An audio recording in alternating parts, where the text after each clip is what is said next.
To you live from our studios here on the John Hammond Street. I know, not your regular voice, but coming up this evening, Ghana Registered Nurses and Midwives Association issue new strike threat as Parliament Health Committee pushes for resolution of impasse. We have details, plus speak to some experts in relation to the matter.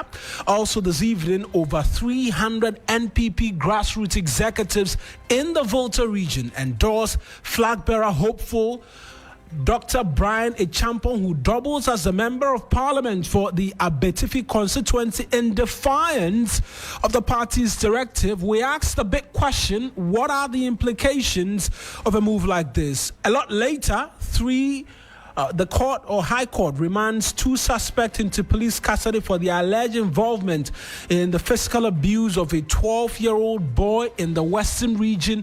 Details of these and a lot more, plus take you to Parliament, where the Communications Minister Sam George is brief in the House at this particular juncture on the reasoning and basis for the shutdown of some radio stations in the country. All of that and more if you stay with us here on 3FM 92.7. Don't forget we're streaming live on Facebook, the handle 3FM 927, as well as on Twitter, the handle 3FM 927, and as well on all other relevant channels. Do well to leave a message in the streams. We'll be doing the reading for you. I am Mawuena Egbeta. We get details including news briefs shortly.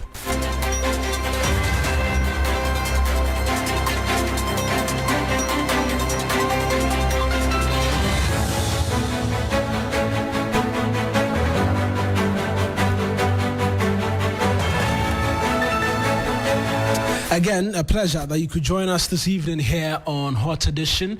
Let's get straight into the news briefs. Christabel Saxes is here with the very latest. Christabel, what do we have in the news? Well, our first story in the news summary, we have a gender-based violence court in 2nd D has remanded Suleiman Abdul Rashid and Issa Moron to police custody after a viral video showed them allegedly abusing a 12-year-old boy accused of stealing 200 Ghana cedis. They are facing preliminary charges of causing harm and child cruelty in breach of Ghana's Criminal Offences Act and the Children's Act. Though their lawyer requested bail, citing strong community ties and over 48 hours in custody, the judge denied the 2 persons bail. The case is adjourned to 10th July 2025. In some education stories, the Minister of Education, Haruna Idrisu, has announced that President John Dramani Mahama will sponsor full scholarships to 10 overall best performing West African Senior School Certificate Examination, that's WASI candidates, every year. Speaking at the WAEC Distinction Awards in Accra on Thursday, June 26, the minister said President Mahama has directed for the scholarship initiative to be extended to the top 10 WASI students in each cycle.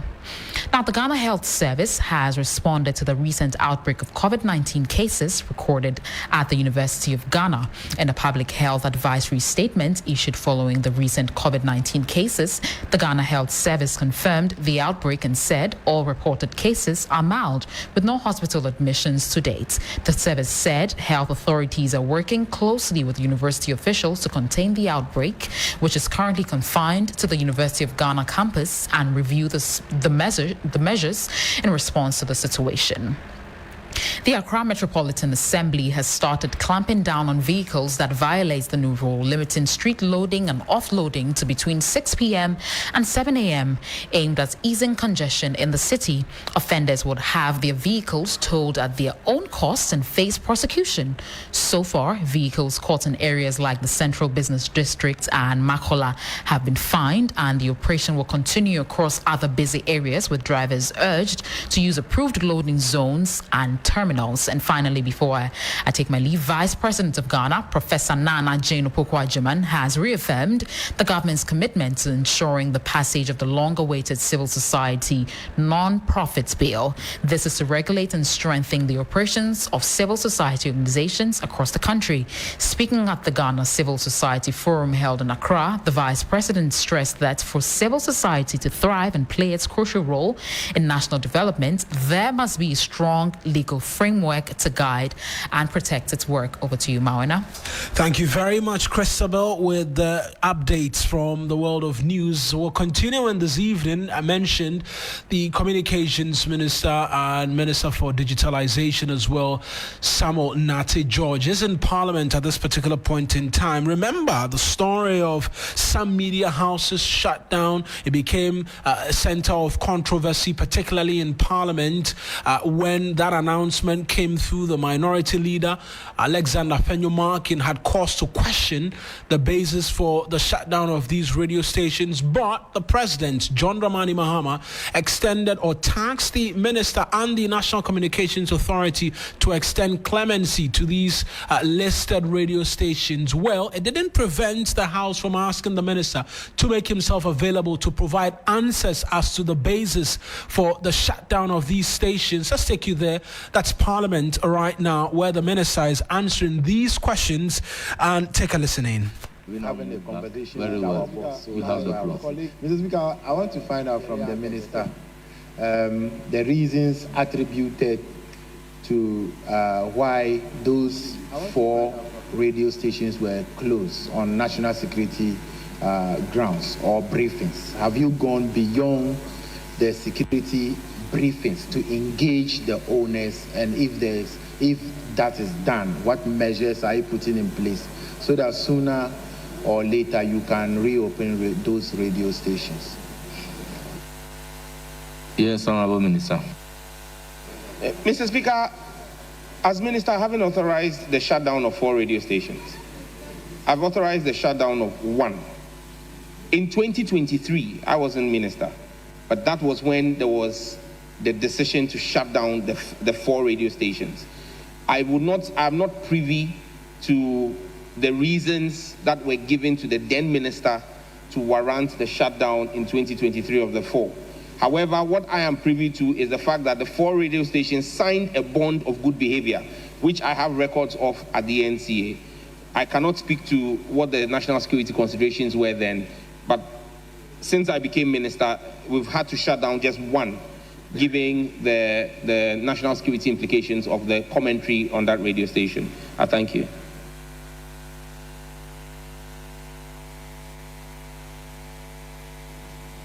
Yes, Honorable Member. Thank you very much, Mr. Speaker. Mr. Speaker, I know you miss me, I know. But Mr. Speaker, I want to thank the minister for the answers he's giving to this House. Just to say that there seems to be a growing interference in the work of the NCA. We know that the minister is supposed to give policy directions to the NCA and all of that. But even in the workings of the NCA, there seems to be a lot of ministerial interference, which is affecting the independence. Oh, please, it's a question. Take your time. Which seems to be affecting the independence of the NCA. Because Section 5(2) of the Electronics Act clearly states, please allow me, are you the one, Chair? States that the minister shall not interfere with the day-to-day administration Honorable of the Member, authority. you are violating Standing Order 88. So, Mr. Speaker, to my question,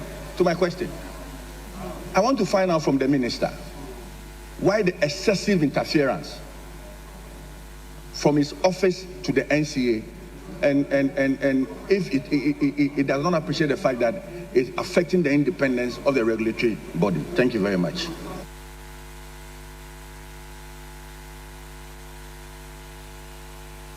Honorable Member, is your question emanating from the question numbered 6A?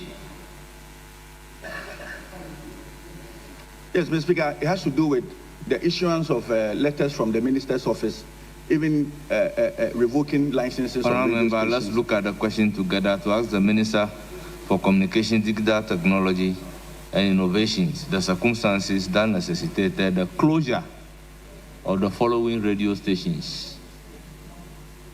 This has nothing completely to do with interference, so I will advise you to file a fresh question. Thank you very much.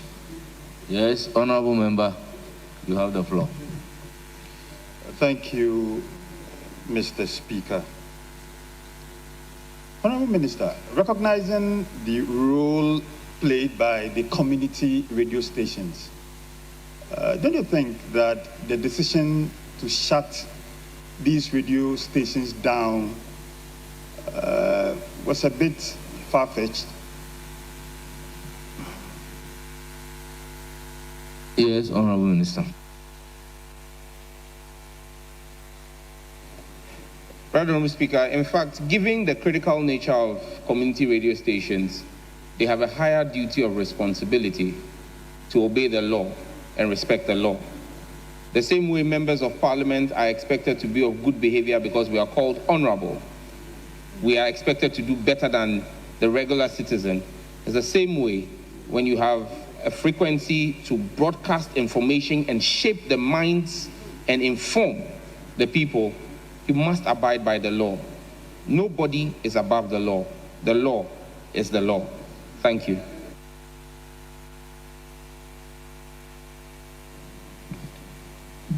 Yes. Honorable Minister, are there plans to allocate more spectrums this year? Honorable member, the question is on closure. Yes, so I'm talking about for community radio stations. Yes. The question that brought the minister to the House is on closure of some radio stations. So if you want to know from the minister the plans to open fresh radio stations, kindly file a fresh question. Thank you very much.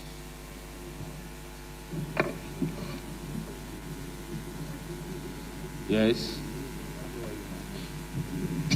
Speaker, I'd like to find out from the Honorable Minister.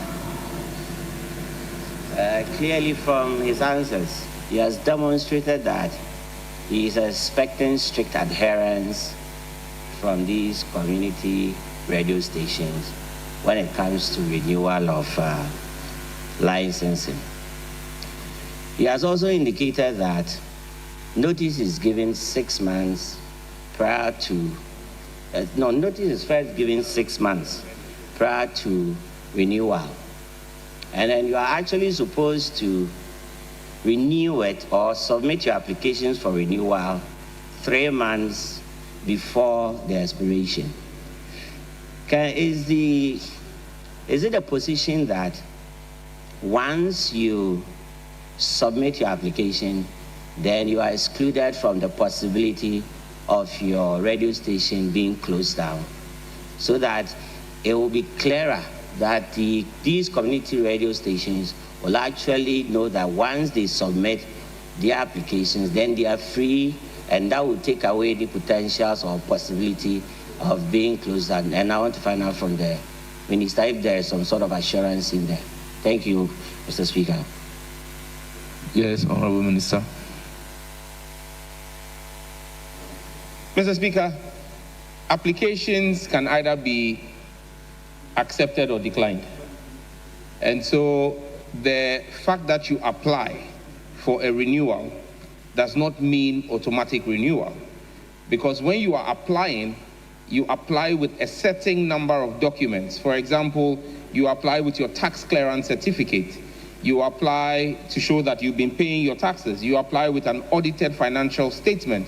So the application without the complete set of documents in itself makes your application ineffective. However, once you have begun the process before the 90 days, and if you follow my response, for example, with Abo Channel Media House, the Abo Channel Media Station, multimedia, they began within the 90 days, but were unable to submit all the documentation. They came back to ask the NTA for a waiver, which the NTA declined.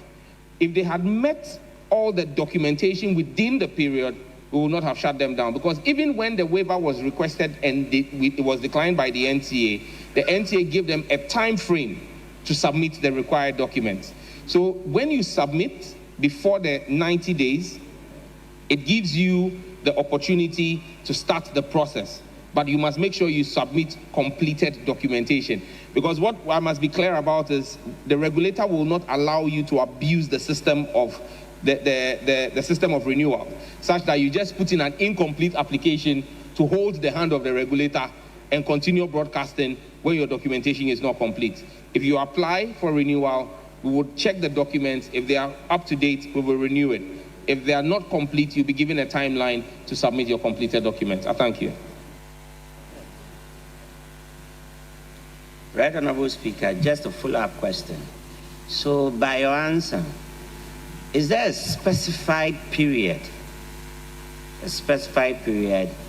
and in law, that is required of the NCA to consider your application when you submit them? Do you have a specified period, or is it open-ended, that they have the luxury of time to consider your application anytime they feel? Honorable Member, your question is, if the application is submitted, is there a time period within which the NCA is supposed to look at the application? Yes, Honorable Minister. Mr. Speaker, 90 days. That's why you are asked to apply 90 days, at least 90 days before the expiration, so that at the time your license is expiring, the NCA would have completed its processes and renewed your license. Because do not forget that the fact that you operate even one day without a valid license is a breach of the law. And a typical example of that is Asasi Radio, which operated for a period of about 10 weeks in 2024 after their license had expired, and only did an application 10 weeks later. It means in that 10 weeks, they were operating illegally without a license. So 90 days is the period. You apply, we renew, and then you have a transition. Thank you.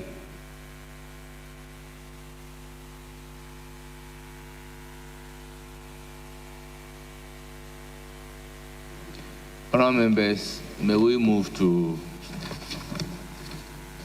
another urgent question, also standing in the name of Osahin Alexander Kwamina Afanyo Makin, Member of Parliament for Efutu. Do you equally have the authority? Yes, I do, Speaker. I'll permit you to ask the question. Thank you, Speaker. Speaker, I rise to ask the Minister for Communications, Digital Technology Innovations, the immediate cybersecurity measures being implemented on digital platforms following the hacking of President Mahama's X account on the 18th of March 2025. I thank you. Yes, Honourable Minister.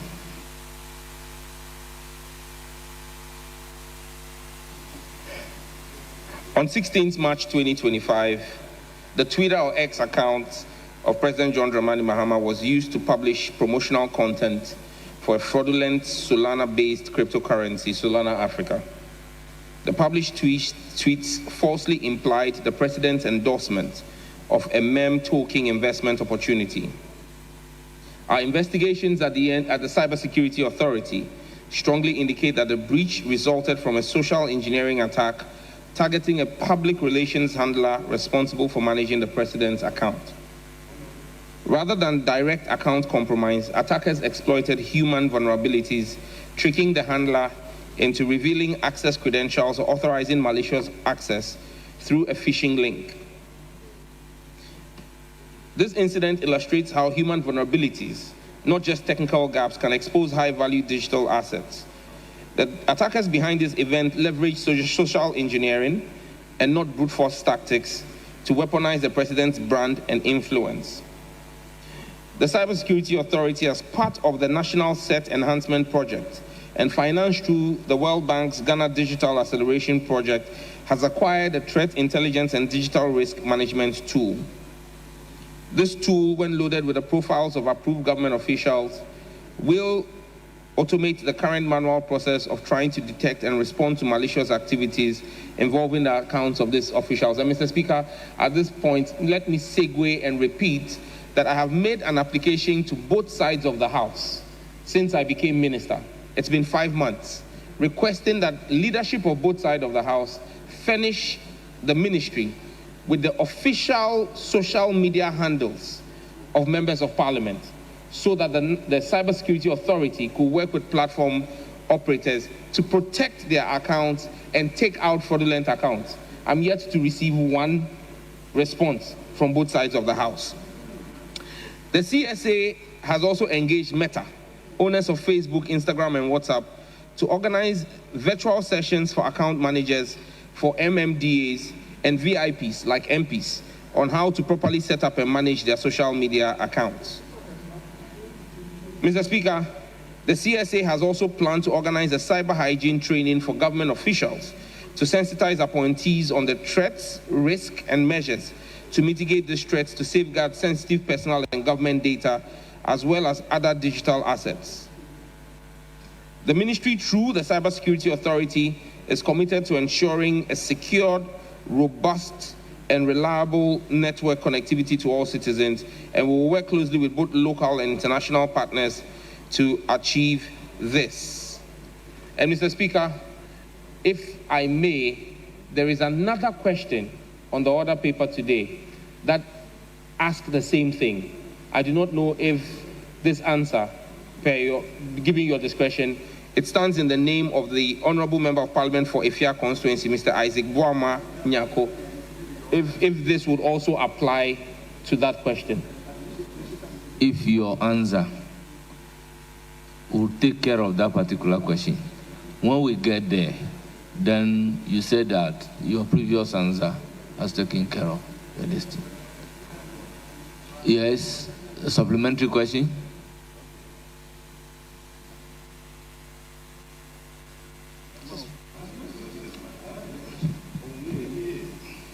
Mr. Speaker, thank you very much. Mr. Speaker, with your indulgence, I just want to plead with you. Let's exhaust a supplementary question from the question. I want to make an intervention before it comes. 92.7. The minister has another 5 questions. We're just back from Parliament, where we've been bringing details of Communications Minister Sam Nate George answering questions from members of Parliament in relation to the shutdown of a number of radio stations. There's been a substantive question again asked on behalf of the minority leader, Alexander Penyumakin, as well, on the subject of the president's account being hacked a while back, fresh when he had been sworn into office, and the minister explained that steps have been taken to ensure it doesn't repeat itself. In fact, the Cybersecurity Authority as well is taking steps to safeguard and secure account of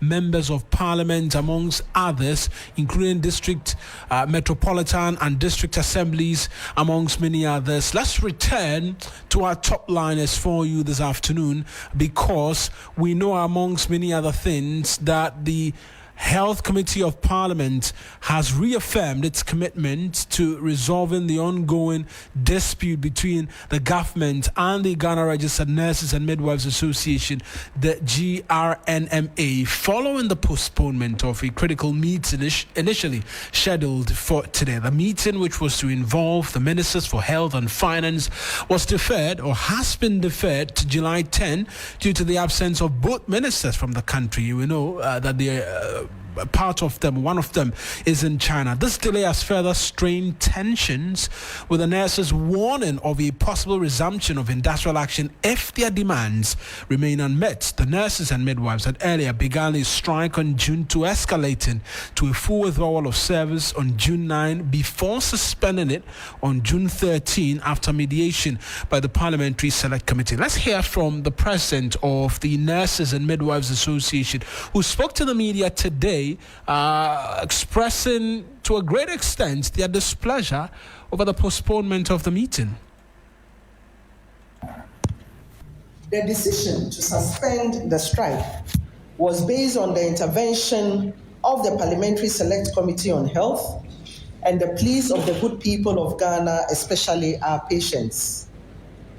The press briefing today seeks to inform the general public and the nursing and midwifery fraternity that the meeting with the Parliamentary Select Committee on Health scheduled for today, 26 June 2025, has been unilaterally rescheduled to 10 July 2025 per a letter received from the Parliamentary Services yesterday, 25 June 2025.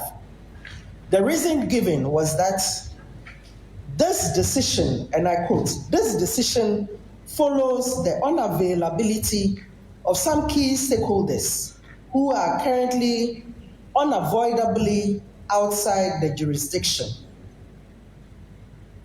Due to this development, the National Council of the Association at its meeting held on 25th June 2025 deliberated extensively on the content of the letter and wishes to state as follows. 1. The strike was suspended in good faith, and we expect nothing less than a reciprocity of same. The rescheduling of the meeting, in our view, is in bad faith, since it may further delay the implementation of the agreed items. We have, however, decided to give the committee the benefit of hindsight and still trust that their engagement with the Ministries of Health and Finance will be productive. Number 2, we demand the implementation of the 4 agreed items not later than July 2025. This is non-negotiable, and we shall advise ourselves if any attempt is made to further delay the implementation. 3, with the other items, we wish to reiterate our position that we are amenable to their implementation no later than January 2026. We demand that these timelines are clearly captured and signed off at the 10th July 2025 meeting to avoid any ambiguity in the implementation schedule. That's Perpetual Acheampong. She's the president of the Ghana Registered Nurses and Midwives Association. Let me bring in the general secretary of the group, Dr. David Tinkran, who's joining us on phone as well this evening. Doc, good evening to you. Many thanks for joining us this evening on Hot Edition. Good evening, my brother, and good evening to your listeners. It's been quite a while we spoke. Hopefully we can catch up after this conversation. I want to pause you just a bit and have you hear or listen to the chair of Parliament Health Committee, Dr. Mark Nawani, because he's been assuring journalists a lot earlier today that the committee remains actively engaged in advocating for your welfare. I want to hear from him, then I come back and then we have the conversation just briefly. Very well, sir. Parliamentary press call. I want to thank you very much for giving me audience at this short notice. Members of the Fourth Estate, you recall that on the 12th of June 2025, the Select Committee of Parliament called a meeting to discuss the ongoing strike by Ghana Registered Nurses and Midwives Association of Ghana. In attendance were the Nurses Association, the Ministry of Health, led by the Minister himself, the Ministry of Finance, led by the Deputy Minister, and the Director of Fair Wages Commission. At the end of the meeting, the nurses reduced their demands to 4. Payment of 8% non-basic allowance to all nurses, fuel allowance, which they estimated will apply to 5,300 nurses of a certain category, uniform allowance increased from 400 Ghana cedis to 1,000 Ghana cedis, and the fourth one being research and book allowance also to be paid to a certain category of nurses. They estimated the number to be about 900. At the end of the meeting, the Ministry of Finance requested for some time to study their demands and carry out an economic and financial impact analysis and report back. It is within this context that a meeting was rescheduled for 2 weeks. That is today, the 26th of June, 2025. As we speak now, the demands of the nurses have been converted into monetary terms. And there's a need for a preliminary meeting between the Ministry of Health, the Health Committee, and the Ministry of Finance to discuss the outcome of the analysis. However, the Minister of Health and the Minister of Finance, they are unavoidably absent from the jurisdiction. The committee therefore thought it prudent to inform the Nurses Association of the above development. I want to use this opportunity to reassure the nurses that the Health Committee, their own committee, and for that matter, Parliament, will continue to advocate for them. We are their representatives, and we represent them. We also represent the patients and all other citizens of Ghana. That's Dr. Ket Nawani. He's chairman of Parliament's Health Committee. Let me bring back Dr. David Tinkran. Doc, you've had the chairman of the Health Committee. He's put it quite simply. They are working for you, but exigencies of activities of both ministers mean they cannot be present in the country, and so perhaps there's no reason for you to begin to think that they're not going to work in your interest. All right. So, good evening, and thank you for the opportunity. Well, if you remember, it was out of courtesy and respect that we attended upon the Parliamentary Select Committee on Health at the time of confusion, chaos, and adversity.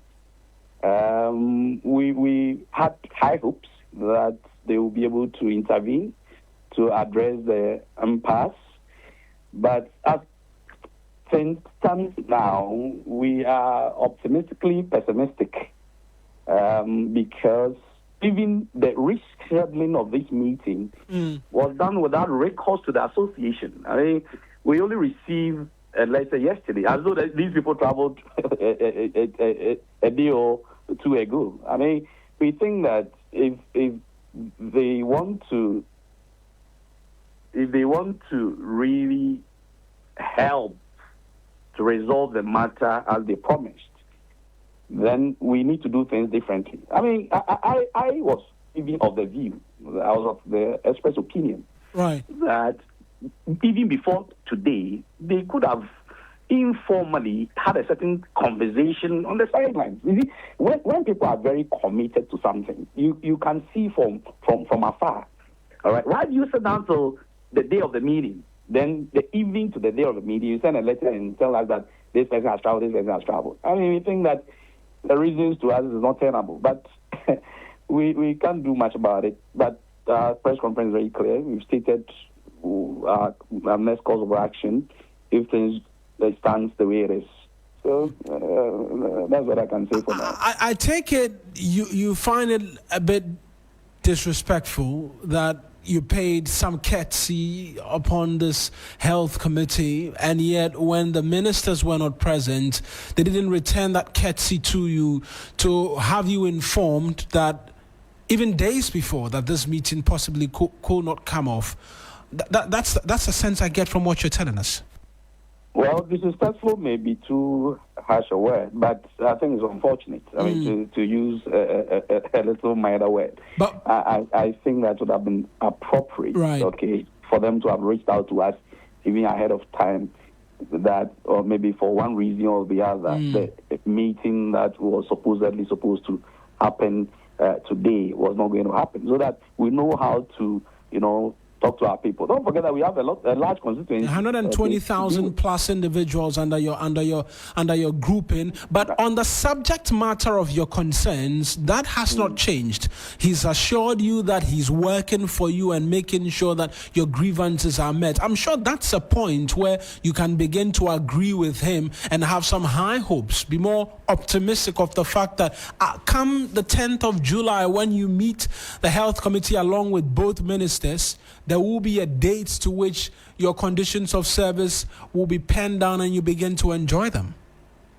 Well, the assurance comes across generally with a certain positive outlook. However, I acknowledge the pitfalls or the potential pitfalls that could bedevil this kind of engagement. So that's why I describe the whole thing as optimistically pessimistic, because what do we say? As I said, I'm not too happy about how the whole thing has gone. So we say that coming events cast their shadows, and unless they prove us otherwise. So you're suspecting that come July 10, you could still be giving excuses as to why you cannot begin to enjoy these perks which you've rightfully negotiated for? If that happens, our option will be left with only to revert to the status quo. Which is to go back on strike? Absolutely. These negotiated terms, we had Madame Perpetual reiterate a number of them. Which is most germane, possibly when government comes to the table and says, look, we know we've agreed with you because government is a continuum on a number of things. We can't do a lot of them. Give us just one, which we can begin to implement for you, and then we can move the others into the next financial year. What would that be? I think we have gone past that stage. You've gone past we will not allow anybody to water down whatever agreement that caused us to suspend the strike action. We said four were our fallback. We were asking for total implementation of the condition of service, which were 8 items. However, we reasoned with the people's representative, and that is what necessitated the suspension of the strike. And we will not allow anybody to water down the 4 that was agreed upon. I'm told that it's been expressed elsewhere that they were mere proposals. If they were mere proposals, we will take the meeting as also a mere meeting. But I don't want to go there, all right? I think that all the 4 items are very germane, because it's not all the 4 that goes to everybody. I mean, if you listen to him, he was very clear. I mean, if you have 120-something thousand people and a negotiated aspect is going to 5,000, aspect of a negotiated condition of service is going to 6,000, is going to 900. What is this to break the back of this economy? Why are we making things look as though nurses are not important, or nurses and midwives are not important in the scheme of things in Ghana? Okay, I mean, we've seen the resurgence of COVID. We are seeing a resurgence of COVID. If people are not aware, I want to bring this to their attention. Well, we're very much aware of that. In fact, that's going to be our next conversation. Perhaps I'll pick your thoughts on that briefly before we do that. But we are seeing the resurgence of COVID, and you believe you will be the person at the forefront in fighting that, hence you must be given your due. Absolutely. If there is any time that nurses and midwives in Ghana will be recognized and respected, it's now, because quite a number of our people are traveling abroad. And my brother, don't think that those nurses in Ghana cannot travel. Those here, they can equally travel abroad. And there are opportunities elsewhere. The standard of training of nurses and midwives in Ghana, although not respected by some journalists and stuff like that, is so high that they are highly sought after. Okay, I have traveled. I mean, I can tell you in Australia, in other places. I traveled to Australia in 2013 with some nurses. They never came back. Right. You understand? When you travel abroad, everywhere. Recently, that was in Finland. There are people who actually, I saw quite a number of chief executives that came to the conference ostensibly to poach Ghanaian nurses. Absolutely, to talk to us leaders as to whether we can help them. But some of us were of the view that look, the good people of Ghana also need some level of some level of care, and therefore we cannot ship everybody outside. We need people to stay in Ghana to take care of our people. Right. Doc, I just want to pick your thoughts finally on the COVID scare, which you mentioned as well, and that's going to be our next story. What will be your expectation of the relevant stakeholders, even as we're beginning to see this resurgence? The University of Ghana Legon campus, quite a number of cases. What would you be expecting?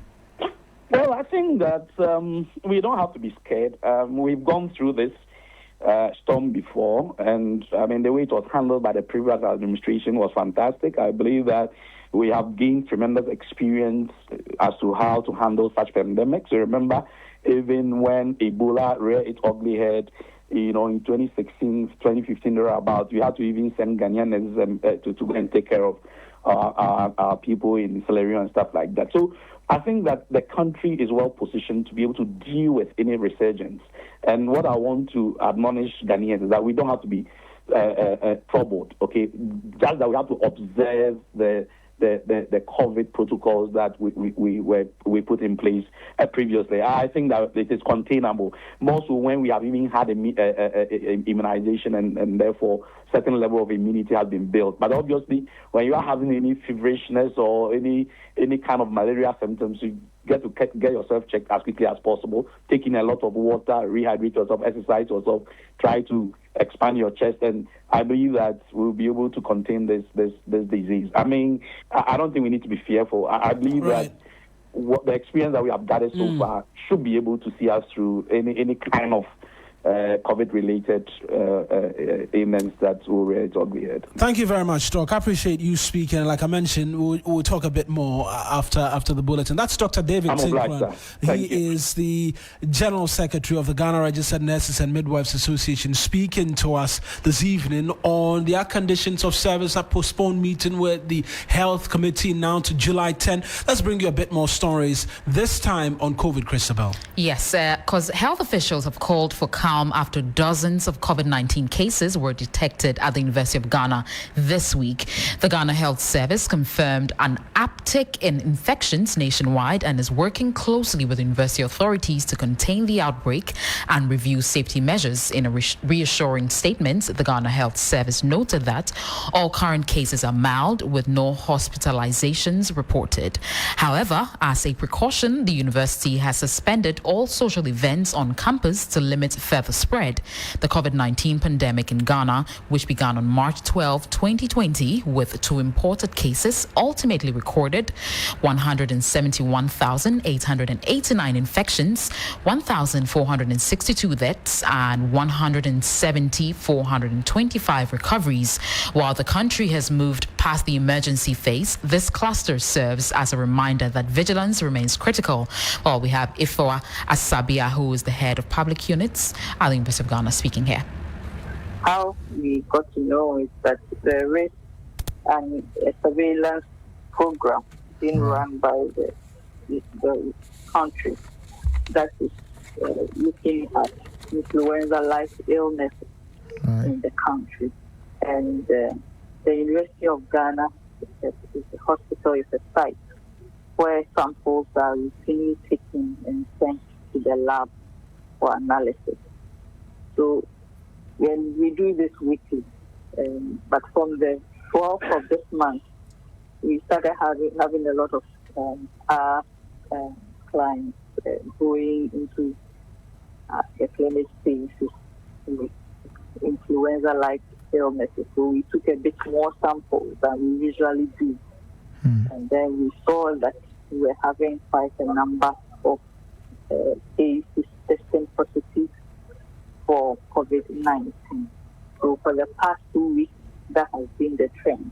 From the 12th, we took about 69 samples from people, and out of that, we had about 40 of them testing positive for COVID-19, which is way above the usual ones that we see.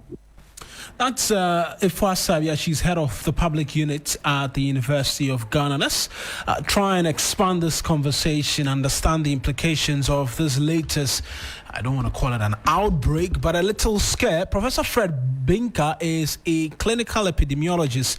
He's joined us via the phone. Prof, I appreciate your time and your patience as well for holding the line for us. Good evening to you. Good evening, and good evening to your charity listeners. Right, Prof, there's a big question out there whether or not we really should be worried about what it is that is being reported from the University of Ghana campus. They've cancelled public gatherings, amongst many other things, to prevent the spread and all of that. Do we have a potential crisis on our hands from where you sit? Well, thank you very much. We've all been what was the problem at the time. I will say that we should just be patient. We are more knowledgeable now than we were when we had the pandemic. The good news is that we've been able to diagnose it, and we need to track it. But it doesn't mean that we should just go about our duties as usual. We have to follow the recommendations that we made, especially washing our hands, keeping our distance, and stop the crowds.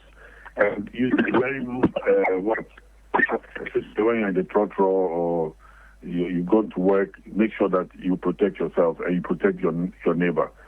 The good news is that these things were just found accidentally. We knew that COVID is gone, but it's not gone forever. If you remember, at the later stages of this pandemic, we had a new virus which was called Omicron. The Omicron variant. Yes. The Omicron variety was spread very, very, very fast, but luckily it was not, we didn't have many fatalities from the Omicron. So we've got the Ghana Health Service, the School of Public Health, and the university authorities working together now to try and see what we have. And we've sent an alert around the whole country. All the regional directors have been informed. They will put up their measures to try and look out for it. Any flu-like disease or symptoms will be checked, and we will try to contain it. The good news I have heard this afternoon is that we followed up to see whether the virus that they found has been sequenced. And the answer I've got this afternoon is that, yes, sequencing has started, and so far what has been sequenced are part of the Omicron. So we're seeing the Omicron variant dominant in what was then that supposedly answers my next question about the mild nature of these cases, how it's been, and whether or not there was ever going to be a concern that this could lead to potential risk for persons with underlying health conditions and the likes. Does this begin to do away with that fear that this is the Omicron variant? It spreads quickly, but its effect might not be so damaging. Well, not so quickly. If you have underlying conditions, you must take extreme precautions, because we've all seen what it has done to people who have diabetes, hypertensive, and so on. I will caution that we don't go to that extent, that we don't worry. You have to worry. It is the young and the strong people that will have the virus and maybe not even notice that they've had the virus at all. Just a small cold. Remember that the influenza work they are doing now, influenza pandemic started 100 years ago and it's still around. So we will continue to have this variant spreading, especially the less virulent variant like Omicron. They will come. We have to be ahead of it. We have to do screening, and we have to examine specimens to make sure that they don't spread too quickly and catch us on the wrong foot. Prof, so just at the moment, right. Just wrap up for me, please. At the moment, yeah. At the moment, we are on firm ground. The public should just follow the instructions that have been given, and there's really no alarm yet. Thank you very much. Thank you very much as well, Prof. Just finally, on the measures the university has taken, banned all public gatherings and asking that these protocols you've announced be strictly adhered to, that begins to help us stem the tide, I believe. Definitely, but there's a big caution that you have to help us. The press must help us tell the university students. I'm sure these are their whole week celebrations and so on, and sometimes they can be a very difficult group to control, but they should be patient, and they could organize those activities later in the year. So please cut down the gathering and let's follow the measures, washing our hands and using the mask. Prof, as always, a pleasure talking to you. Many thanks for speaking to us. Thank you very much. That's Professor Fred Binka. He's a clinical epidemiologist speaking to us this evening here on Hot Edition. The time check, we've got 8 minutes to the top of the hour here on 3FM 92.7. Good news, according to Prof, Omicron variant. And so, yes, there's a cause for concern, but they are firmly in charge and can deal with the situation. We want to venture into politics now, Christabel. Yes, there's something really, really happening. Very interesting in the NPP camp, because some 300 grassroots executives of the new patriotic party NPP in the Volta region have openly declared their support for Dr. Bryan Acheampong as the ideal leader to guide the party into the 2028 general elections and beyond. The group, calling itself the Concerned NPP Grassroots Executives, made this declaration at a press conference in Ho on Wednesday morning. They praised the Abetifi MP for his long-standing commitment to the party and described him as pivotal to the NPP's future success. The gathering included polling station executives, electoral area coordinators, and constituency executives from across the Volta region. This endorsement comes just a day after the NPP's General Secretary, Justin Frimpong Kodia, issued a directive on Tuesday, June 24, barring party members from forming caucuses or holding meetings with presidential aspirants in violation of party regulation. I think we'll get more from our Volta regional correspondent. Absolutely. Faisal Abdul Idris Al-Haji, as should we call it. The newest one. The newest Al-Haji has joined us in studio with a bit more on this. Faisal, let's get an overview first of this address. We know the NPP not to be so strong in the Volta region, but we're seeing a constituency, a large number of individuals gather to throw their weight behind Bryan Acheampong. Talk to us about this. What brought all of this about? Well, so in the last primaries held in 2023, prior to the 2024 election, there were two main contenders in that election. That is Kennedy Ohene Acheampong and that of the vice president at the time, Dr. Mahmoud Bawumia.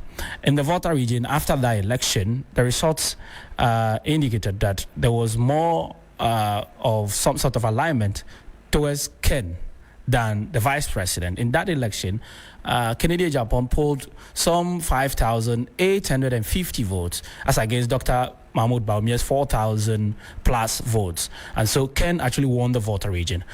And so if we want to take it from that point, you realize that Dr. Bawumia, even though he was in government, didn't have the support of the base a lot of popularity in the Volta region, except for the regional executives who were whipped in line and gave out all their support. Now, going into the next primaries, things are panning out quite differently, because in the last primaries, there was no Dr. Bryan Acheampong. Now he is coming into this race, and we are seeing grassroots members. I mean, the people who appeared at the press conference today are known party executives. I didn't find any regional executive there, but there are faces that are at the constituency levels. I met a number of people from the Akachi North constituency. I saw people from Ho Central constituency who are actually constituency executives. Among them are also polling station executives. And so this brings a new dimension to the conversation in the Volta region. Now we would have Ken supporters, we would have Bryan Acheampong supporters, and of course we'll have Dr. Mahmoud Bawumia supporters. These three people would be making the waves in the Volta region. And what is the reason they've been given to decide to they step find up Dr. Bryan Acheampong as a unifier, somebody who could pull the party together at a time they feel that there is so much friction in the party. And I tell you, some people who supported Kennedy Acheampong in the last primaries have also shifted camp. They are joining the Bryan Acheampong camp. And so they want to serve as that kind of point of a rallying point, saying that, okay, if you are a Ken person, you are a Dr. Bawumia person, please, the place you should be is the Dr. Bryan Acheampong camp, where they think is more peaceful, somebody who present an image of a unifier, somebody who can pull the party together ahead of the 2028 election. They believe that even beyond 2028, the very person who can lead the image of the party is Dr. Bryan Acheampong, and it's exactly why they are throwing their support for him. They indicated also that in terms of commitment to ensuring the welfare of party members, Dr. Bryan Acheampong comes first. They talk about many of his own projects, not only in his constituency, but also in other parts of the country. I am not aware of what he's been doing beyond his constituency, but these are things they indicate that are endearing enough and brings him closer to being the very person who can lead the party into a difficult election, because the 2028 election is going to be as difficult as the 2024 election. And you've mentioned they wanting to serve as a rallying point for the other camps, but have we got word from any of these other camps, particularly from that 2023 contest of the NPP from Kennedy Acheampong's camp or Dr. Bawumia's camp? Has there been anything like that? And what are the executives of the party in the region saying? Because we know that the General Secretary has issued a directive that there should be no such endorsement going forward. Well, I am very much aware that there are individuals, even at the regional level, supporting these various camps, but they are not bringing their faces clear to be seen. As to what the regional executives will be doing about these groups that are emerging already, we wait to see what happens in the coming days, because this is happening today. I am sure if the party wants to probably make any pronouncement on these happenings, definitely in the coming days we should have that. But the Ken camp in the Volta region hasn't said anything yet. The Bawumia camp in the Volta region hasn't said anything yet. And it is because these are just early days yet. The conversation has just started unfolding. I'm sure in the coming days we'll be seeing more of these press conferences and endorsements in the region. And trust me, it's going to be a tough one in the region, because now we have a third candidate in the person of Bryan Acheampong.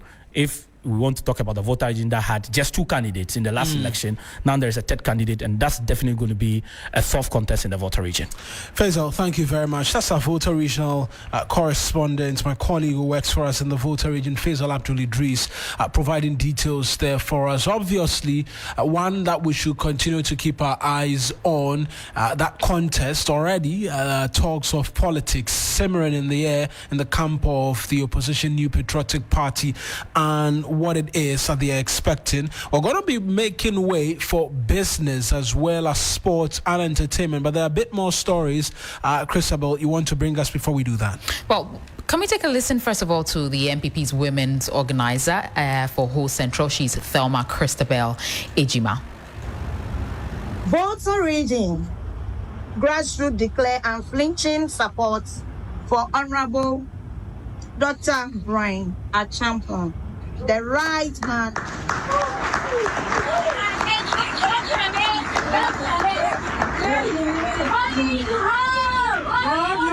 We, the concerned police station executive, electoral area coordinators, and the constituency executives of the New Patriotic Party, NPP, from across the Volta region, have come together in one unity and in clarity of the purpose to declare our firm and unshaken support for Dr.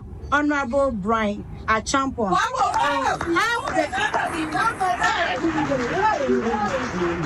as the best and most credible presidential hopeful to lead our party in 2028 and beyond. Why Bryan Acheampong? Why do we think Bryan Acheampong is the best to lead this party in our 2028 election? Yes. Honorable Bryan Acheampong is a leader who listens, respects the base, and has consistently worked to strengthen the party structures, even in times when others stayed away. And so that's what Thelma Christabel Ejima, she's the whole Central NPP's women organizer, paving the way now. Thank you very much, Christabel, for business and sport as well to come through here on Hot Edition. I am Mawuena Egbeta. And my name is Christabel Success Trevor.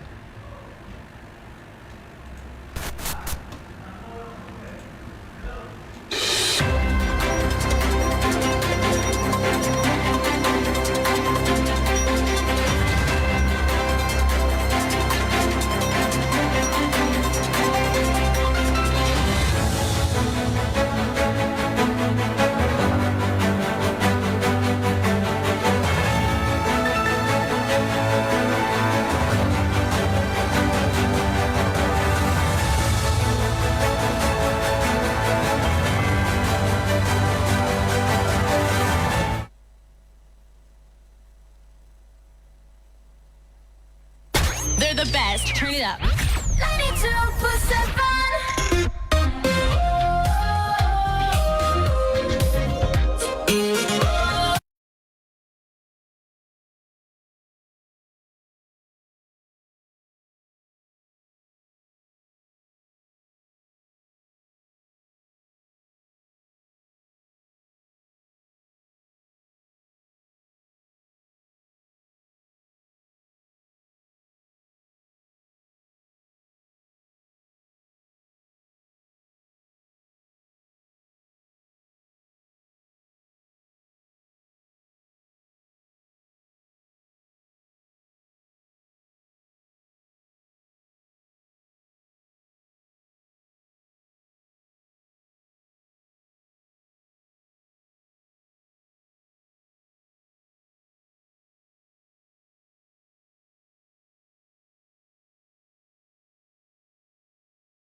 Expect lower prices on imported goods amid city gains, but local price skepticism persists. We'll bring you details of Maverick Research Survey findings. I am Bismarck Ausa. These stories and others lined up for you. Please stay.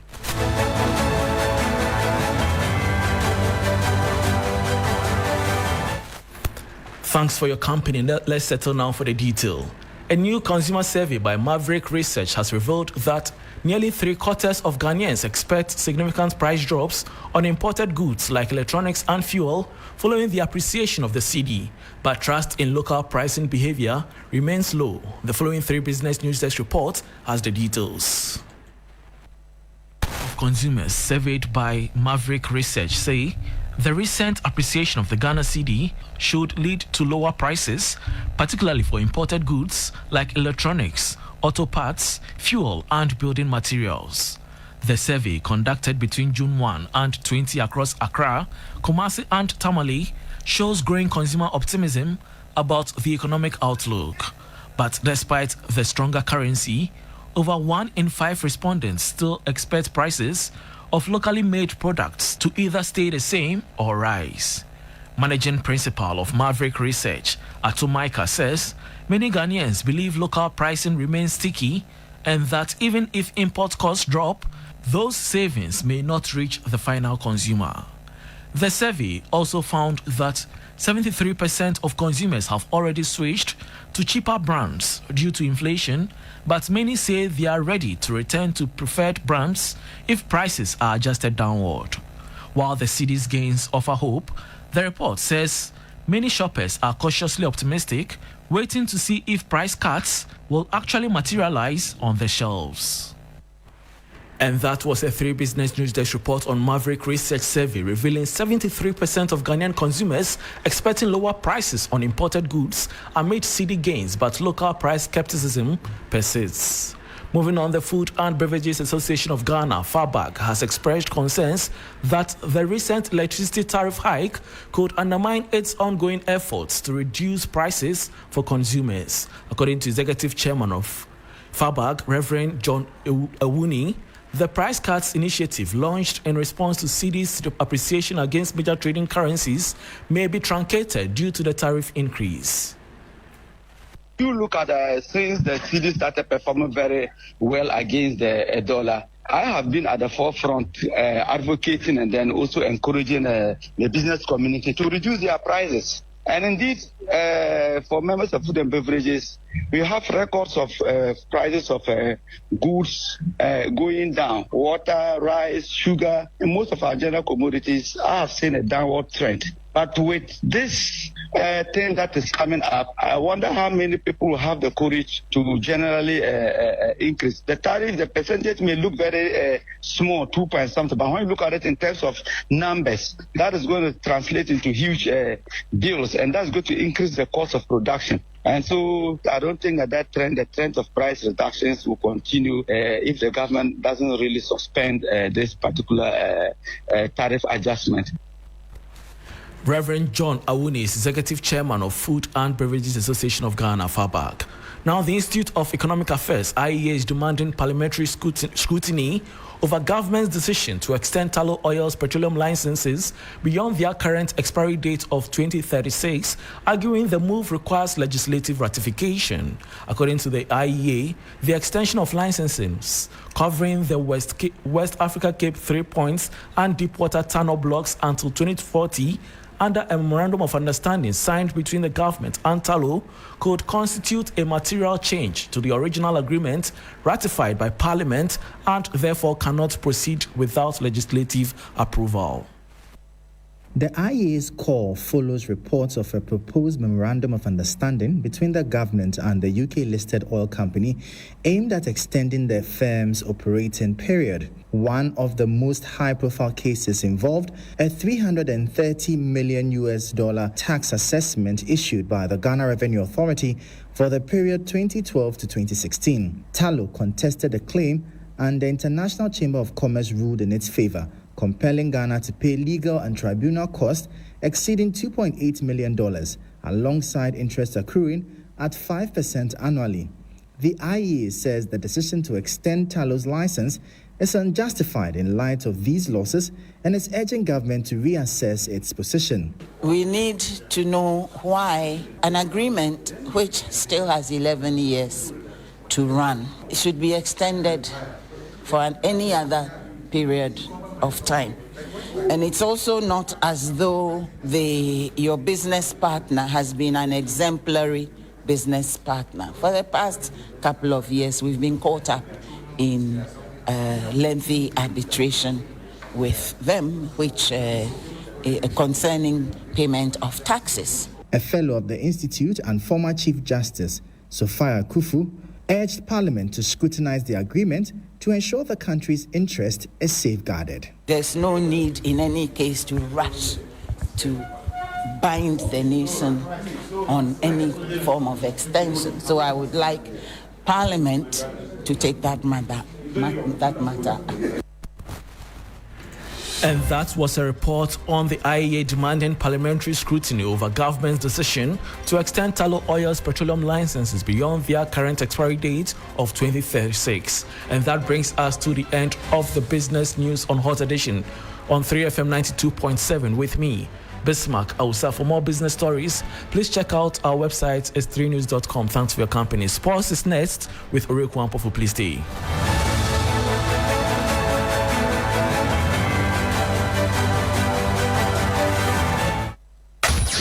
Accra gets busy on this frequency.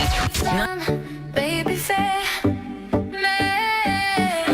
mommy, take me there. Parents, mark your calendars. It's the 3FM Baby Fair happening live on the 11th to the 13th of July at Marina Mall, Airport City in Accra from 10 a.m. and it's absolutely free. From baby essentials and kids wear to toys, skincare, educational material, and so much more. Shop amazing deals on a wide range of childcare products, all under one roof. Don't miss our sessions with the Ghana Pediatric Society and all the amazing moms with the Mom Circle, a safe space for young mothers to share tips and connect. And there will be fun activities for the kids with our Kids Corner, games for the family, good food, and great vibes all around. To be a vendor, please call 0531 100 927 or 0532 200 927. It's the 3FM Baby Fair, your one-stop event for all your childcare needs.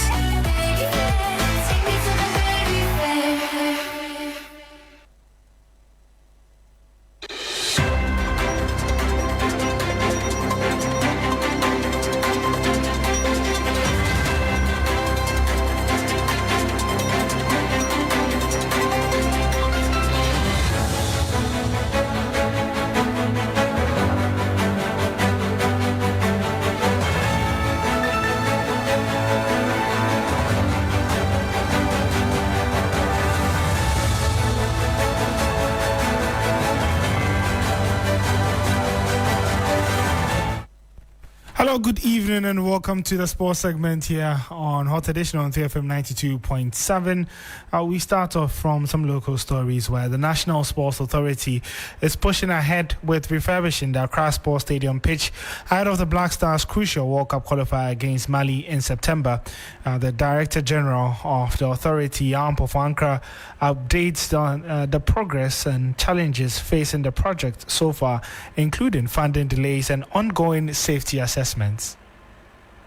What has happened is that, yes, the plan is to ensure that the pitch is up to the standard that FIFA and CAF would pass when the inspection happens. But obviously, we've also be mindful of the timetable that we have for domestic sports.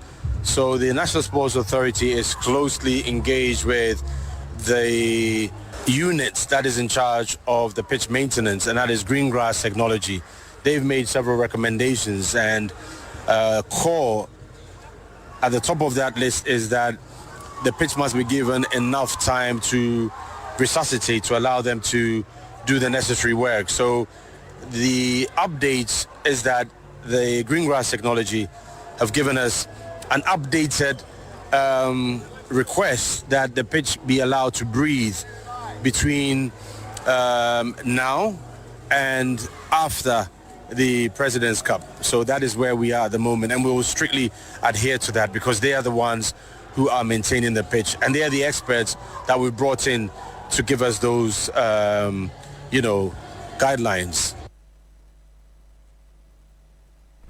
And so that was NSA boss Yao Acheampong speaking. We'll still stay on the local scene, but this time in the Ghana Premier League, where we hear from two-time winner Vincent Atinga, who has reflected on his experiences with winning the league with Bibiani Gold Stars. In an exclusive interview with 3 Sports, the defender also advocated for a quota system to ensure more Ghana Premier League players receive national team call-ups. I think it's very good for us. I can suggest if they can give us a quota in the Premier League, like local players, maybe every club they can give us maybe 3 or 4 or 5 players. I think it will also help the next generation. That if I play in Ghana League, automatically, if I do my best, I'll get a call up into the national team. So I think it's good. Anytime I see any local player playing the national team, I'm very happy because I've also played in the national team before. So I think it's very good. And so that was Bibiani Gold Stars centre-back Vincent Atinga, who has won the Premier League twice with Bibiani Gold Stars and also with Mediama. Let's do some women's football now, where we turn our attentions to the 2024 Women's Africa Cup of Nations, which will be hosted in Morocco. As part of preparations for the tournament, 3 Sports brings you the 3rd episode of WAFCON Daily, a comprehensive daily show providing insight into the competition by my colleague Akosia Eje. Welcome to WAFCON Daily, your trusted source for everything leading up to the 2024 Women's African Cup of Nations in Morocco. I am Akosia Eje. And today, we're diving into some unforgettable memories from 2008, 2012, and 2022.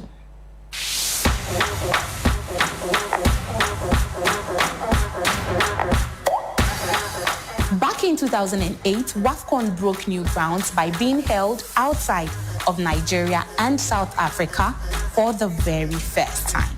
Nigeria Super Falcons were in hot pursuit for their 8th title, while Ghana, having secured bronze and silver in 2004 and 2006 respectively, were hungry to finally clinch the championship. But it was Equatorial Guinea, only in their second WAFCON appearance, who rose to the occasion. With Captain Geneva Anonam at the helm, the hosts remained unbeaten, stunning Nigeria in the semifinals and defeating South Africa in the finals. In 2012, the tournament returned to Equatorial Guinea, and history repeated itself. The hosts dazzled again, winning every match and capping it off with a commanding 4-0 victory over South Africa in the finals. Fast forward to 2022, and South Africa's Banyana finally won the trophy for the very first time. They broke their streak of near misses. After 4 heartbreaking losses in previous finals, they triumphed at last, claiming their first ever WAFCON trophy on Moroccan soil. That wraps up today's story-filled edition of WAFCON Daily with me, Akusia AJ. Stay tuned for more stories. Well, you can get more on our build-up to the Women's AFCON, which is in just 9 days, on our social media handles at 3 Sports. But before we go, let's do some news outside the continent, where the Club World Cup is nearing its boiling point. A host of clubs, including Manchester City, Bayern Munich, Paris Saint-Germain, Inter Miami, Inter Milan, Monterrey, and Chelsea, have booked their place in the last 16 of the competition. Another team that will be hoping to join the party in the round of 16 is current holders of the old format, Real Madrid. The White Angels will be against Austria giant Salzburg in a must-win game for the Spanish team. Meanwhile, Africa's representation at the competition came to a rather sad end as Mamelodi Sundowns were eliminated following a goalless draw against Fluminense in Miami. The result confirmed the exit of all 4 African teams, that Sundowns, Al Ahly, Wydad Casablanca, and Esperance Tunis from the competition. Let's now bring in my colleague Solomon Amankwa, who believes a lot has to change so teams from Africa can also compete with the rest of the world. It's been the same like the FIFA World Cup. Until recently, we had Morocco getting to the semi-final of the World Cup. We've not had any Ghanaian or an African team in the semi-final. And clearly, the FIFA Club World Cup had shown that African football needs systematic change. They need a psychological change, because if you look at how these South Americans and the Europeans manage their football, bring in top quality talent, make sure that they have their finances are always stable, they are able to plug in huge sums of money yearly, and then they are able to even sign the best players from the African continent. It means that we as Africans would have to do extra work to get to the level of these South Americans and then that of the Europeans. It is not surprising that all 4 clubs that went could not make past the group stages. So that was my colleague Solomon Amankwa bringing an end to the sports segment here on Hot Edition. The program continues right after this.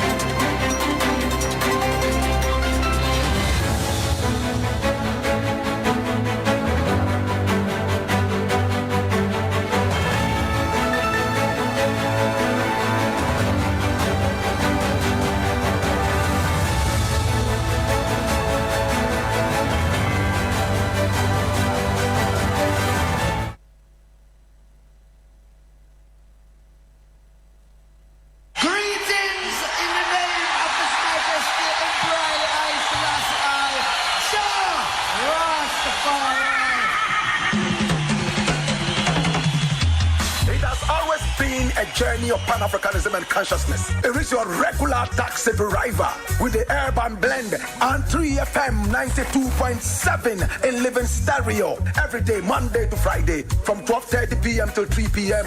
This is the show everybody listens to, so your business will certainly do well here. My name, Black Rasta. I am the rootical, heatical, Don Gargan, Mua Fire,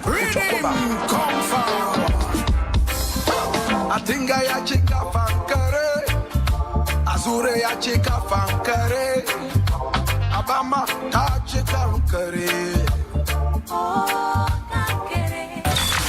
3FM, your urban lifestyle radio. Accra gets busy on this frequency. 92.7 3FM. They're the best. Turn it up. 92.7.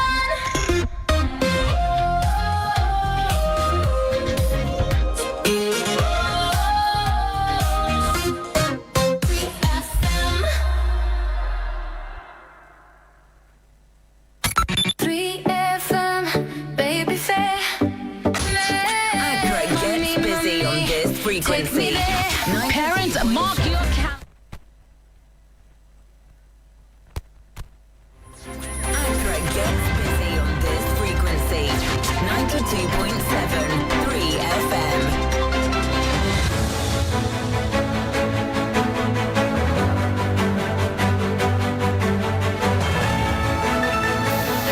We are totally disgusted.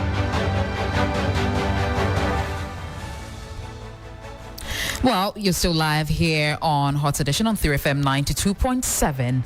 The gender-based violence court in 2nd presided over by Her Honor Mrs. Na Amele Akoa has remanded Suleiman Abdul Rashid and Issa Moro into police custody for the alleged involvement in the physical abuse of a 12-year-old boy. As seen in a viral video, the boy was reportedly accused of stealing 200 Ghana cedis. The accused persons are facing preliminary charges of causing harm under Section 69 of the Criminal Offences Act 1960, Act 29, and child cruelty, which contravenes the Children's Act 1998, Act 560. Well, this is the defense counsel's plea for bail. He appeared before the accused lawyer, Emmanuel Atha, appealed to the court for bail, arguing that both men are permanently residents of Nuankansa, a small community where they are well known. He further contended that they had been held in custody for over 48 hours and, given their strong community ties, posed no flight risks. Consequently, the bail was denied and the case has been adjourned to July 10, 2025. Now, the Minister for Foreign Affairs, Samuel Okudzeto-Ablakwa, has raised serious concerns about the involvement of Hajia Halima Mahama, the country's immediate past ambassador to the United States, in a controversial visa services contract signed between the Washington Embassy and a private entity. The issue came to light after the Ministry of Foreign Affairs shut down visa operations at the Washington office, citing an alleged scheme that diverted visa applications to a privately owned platform. Reports indicate that applicants were charged exorbitant fees, sparking public outrage. According to Minister Ablakwa, the contract signed between the embassy and Fred Kwating, along with his company, is unconscionable and warrants further investigation. The Economic and Organized Crime Office, EOCO, the Attorney General's Office, and the Audit Service are currently probing the matter to determine potential legal and financial violations. Honorable Ablakwa, who is currently addressing a news conference, emphasized that Hajia Halima Mahama, who served as ambassador during the period in question, must provide answers regarding her role in approving the agreements. The ministry has assured the public of its commitment to accountability, vowing to take decisive action should the investigations uncover any wrongdoing. Disgusted that Hajia Halima will say that this ministry does not go into contracts that have revenue sharing arrangements. Now let's be clear. This whole arrangement breaches multiple laws of our country. We have gone through the records. There is no evidence that Hajia Halima obtained approval of the Public Procurement Authority. We challenge her to provide proof that she followed the procurement laws of our country. We don't sign contracts under Ghanaian law like you are sharing granules to some well-wishers who you have met at the park. No evidence that the public procurement laws of our country were respected. We have also stated that if you pay regard to our websites across all our 71 nations, you notice that the advertised fees and charges are fees and charges approved by Parliament. Because we have the fees and charges law, which clearly spells out. So after you've gone to negotiate your contract, you sign your agreement, you must make sure it is factored within the fees and charges arrangement. That is why access is factored, BTS, it is factored in the fees and charges of our country. Fred Kwating and Hajia Halima are above Parliament. They are above the fees and charges laws of our country. That is totally unacceptable. And that is why management decided that based on these flagrant violations, we are abrogating this contract because we think that this contract is even void ab initio. That is why we've abrogated it. We are not respecting the terms of this contract, and we have written to the gentleman. I do hope that IOCO will expedite work on its investigations and will bring the Ghanaian people justice. Justice must be served in this matter.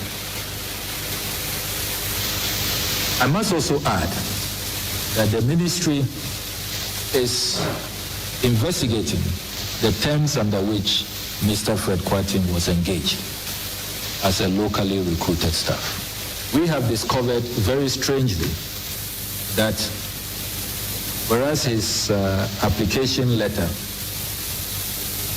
was sometime in March 2017, he is holding an employment letter dated 12 December 2016. Fred Kwarteng probably is the first person in the world whose application for employment comes after he has been employed and after he has an employment letter. Really mysterious. And we are also investigating how come due diligence was not carried out. This is a gentleman